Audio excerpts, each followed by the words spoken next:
अपेक्षा उंचावलेल्या आहे. या चित्रपटात नेमकं काय सांगायचं आहे आणि काय सांगायचं चित्रपटावर?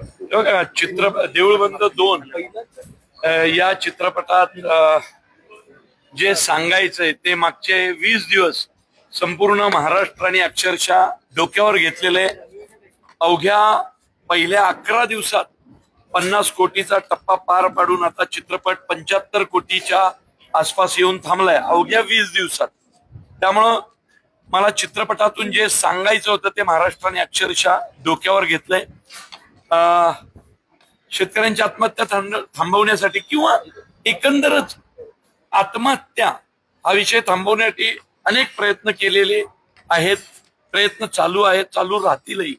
परंतु मला असं वाटतं की देऊळबंद 2 आता परीक्षा देवाची हा चित्रपट हा त्याच्यावरचा सगळ्यात मोठा तोडगा असेल. कारण मी खात्रीला एक सांगतो, माझा हा सिनेमा पाहिल्यानंतर मनामध्ये जर कुठलीही नकारात्मक गोष्ट येत असेल शेतकऱ्याच्या काय किंवा कुठल्याही सामान्य व्यक्तीच्या, तर ती नकारात्मकता संपणार म्हणजे संपणार. विदर्भात आले आहात. विदर्भातल्या यवतमाळ हा शेतकरी आत्महत्येसाठी यवतमाळ शेतकरी आत्महत्यांसाठी म्हणजे आजही जून महिन्यात ज्याचा मोठ्या प्रमाणात शेतकरी आत्महत्या केलेला आहे. तुम्ही संवेदनशील अभिनेते म्हणून तुमच्याकडे पाहिलं जातं. स्वामी समर्थांवरचा पिक्चर आहे.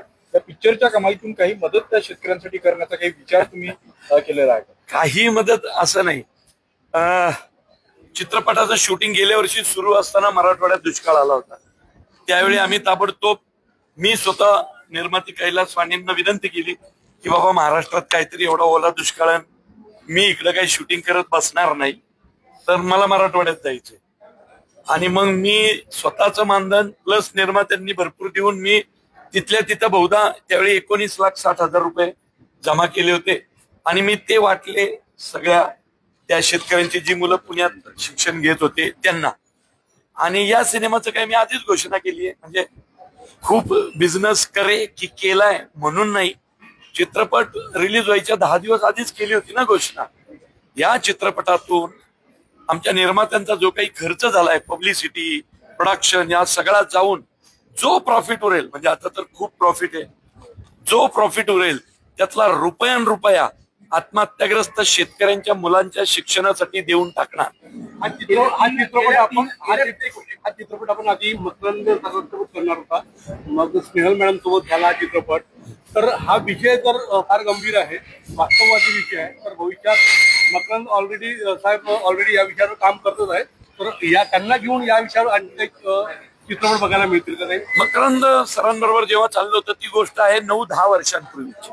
ओके, 10 वर्षात वय बदलतात, सगळे संदर्भ बदलतात. आणि मागच्या 10 वर्षात मराठी चित्रपट सृष्टीत स्त्रीप्रधान चित्रपटाला अचानक एक मोठा व्यासपीठ मिळालं. तुम्ही नीट बघा. आणि बऱ्यापैकी बायकांनी अनेक गोष्टी हातात घेऊन संसाराचा गाडा पुढे ढकलतायत. शेतकऱ्यांच्या बाबतीत पण शेतकरी आत्महत्या करतो, पण एखाद्या शेतकरी बाईने आत्महत्या केलेलं ऐकलंय का कधी? कारण तिला 2 पोरं दिसत असतात, मेलेल्या नवऱ्याची आई म्हणजे तिची सासू दिसत असते, गोट्यातली जनावरं दिसत असतात, परवा गेल्या महिन्यात पेरलेलं बी, उगून आलेलं पीक दिसत असतं. त्यामुळं काय म्हणतात ना, सृष्टी निर्माण करणारी आत्महत्या करू शकत नाही. आणि त्या एका पॉइंट ऑफ व्ह्यूनी मी चित्रपटाची नायिका एका महिलेला केलं आणि ते वर्क झालं.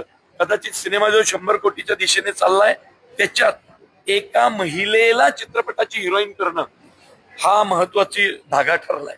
मोहन जोशींबद्दल काय सांगाल? त्यांनी खूप वर्ष तुम्ही त्यांच्यासाठी वाटही बघितली, त्यांची प्रकृती फार अस्वस्थ होती, काय सांगाल? मोहन जोशींबद्दल मी काय सांगणार? त्यांच्या अभिनयाबद्दल ते 600 पेक्षा जास्त सिनेमे केले. मोजो मी त्यांना मोजो म्हणतो आणि एकदम लाडाने मोजो म्हणतो, ते पण हो देतात. मोजो म्हणजे मोहन जोशी. गेल्या 3 महिन्यामध्ये 2 मराठी चित्रपटांनी बॉक्स ऑफिसवर चांगली कामगिरी केली आणि सगळ्यात महत्वाचं म्हणजे हिंदी चित्रपटांना सुद्धा काही ठिकाणी हे मिळत नाही. मोहन जोशींचं उत्तर करून हा, तर मोहन जोशी हे माझे आवडते अभिनेते. 5 वर्षापूर्वी त्यांना पॅरालिसिसचा अटॅक आला होता, तेव्हाच मी हा सिनेमा करणार होतो, परंतु त्यांची परिस्थितीच नव्हती. ते म्हटले मी काय करणार, आता मी अभिनय करणार नाही. म्हटलं हे बघा मोजो, देऊळ बंद हा सिनेमा काही तुमच्याशिवाय होणार नाही. तुम्हाला घेऊनच सिनेमा करणार म्हणजे करणार. मी 5 वर्ष वाट पाहिली. त्यांनीही जिद्दीनं, म्हणजे मोहन जोशी हे त्या सर्व लोकांसाठी उदाहरण आहे जे आजारपणात खचलेले आहेत. माणूस कुठल्याही वयात कुठल्याही आजारावर मात करू शकतो. आणि 5 वर्षापूर्वी पॅरालिसिस झालेले मोहन जोशी 100 कोटीचा सिनेमा देत आहेत आता या मे महिन्यात, जून महिन्यात. त्यामुळं त्यांचं कौतुक खूप आहे. खरं तर या चित्रपटामध्ये काही विषय आहे ते मांडणी करताना नियमांचं पालन करणारे सुद्धा स्वामी असतात, असं काही विषय हा, मग आहे. तसंच आहे ना. काय काय मांडणी करण्यात आली आहे? नाही, लक्षात ठेवा ना, आपल्या धर्मामध्येच असं सांगण्यात आलेलं आहे की कर्मण्यवाधिकार असते महाफलेषु कदाचित. आपण कर्म करत राहा फळाची अपेक्षा न ठेवता. तर चुकीची गोष्ट चुकीच्या फळाच्या अपेक्षाने केली तर परमेश्वर त्याच्या पाठीशी उभाच राहू शकत नाही. आणि हेच सिनेमा डायलॉग आहे स्वामी समर्थांच्या तोंडी की जादूटोणा करणाऱ्यांच्या कंबरड्यात लाथा घालीन. चमत्कारावर माझा विश्वास नाही, माझा कर्मावरती विश्वास आहे. सिग्नल पाळ, मी तुझ्या पाठीशी आहे.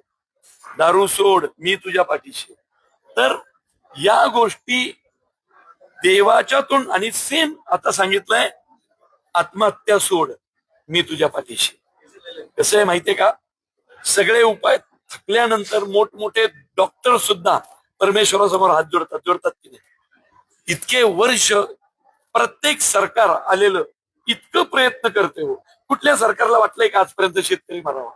सर्व पद्धतीने प्रयत्न चाललेत, पण आकडा कमी होत नाही. 20 वर्षात यवतमाळमध्ये पहिली आत्महत्या झाली भारतातली, त्याच्यानंतर सुरूच आहे. आकडा वाढतच चाललाय. 3.5, 4, 5 हजारावर गेलाय वर्षाला. मला खात्री आहे माझा हा सिनेमा तो आकडा खाली आहे. कारण आपण देवाच्या तोंडून काहीतरी ऐकलं, देवानी काहीतरी सांगितलं की ऐकतो. कारण देवाचा वेस्टेज इंटरेस्ट नसतो, देवाला फळाची अपेक्षा नसते. त्यामुळे देव सांगतोय म्हणजे शेतकऱ्यांनी ऐकलं पाहिजे. कारण आत्महत्या हे सगळ्यात मोठं महापाप आहे.